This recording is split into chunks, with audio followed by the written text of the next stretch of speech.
Соревнования по волейболу среди ветеранов прошли сегодня в Якутске. В турнире участвовали не только столичные спортсмены, но и гости из соседних районов. Подробнее о географии мероприятия, а также что стало поводом для проведения турнира в материале Василия Радченко.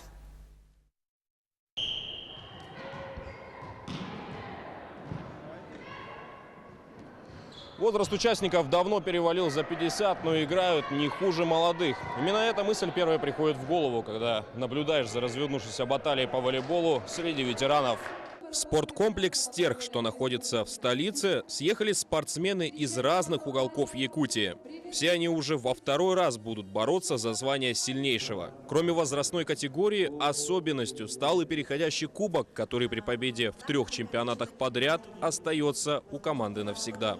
Сегодня будет соревноваться 18 команд с близлежащих улусов. Это Горный район, Мегинакангаласский, Хангаласский, Намский и другие. Турнир призван не только показать спортивный уровень старожил этого вида спорта, но и почтить память Иосифа Николаева, заслуженного работника республики, организатора волейбольного движения И активного пропагандиста волейбола как спортивного вида.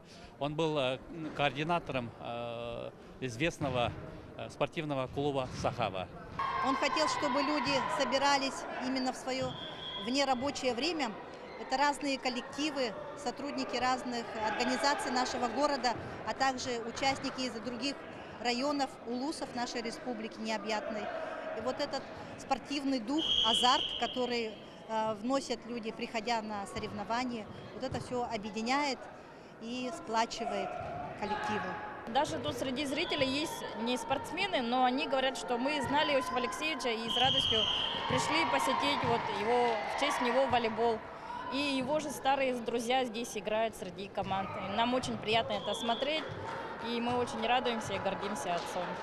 В столице спортивные мероприятия проходят регулярно, но вот незадача. Почти все они посвящены молодым и профессиональным спортсменам. Трудовые коллективы и в особенности люди преклонного возраста по большей части отданы на поруки самим себе. И можно с уверенностью сказать, что ситуация требует помощи со стороны властей. Среди ветеранов такие турниры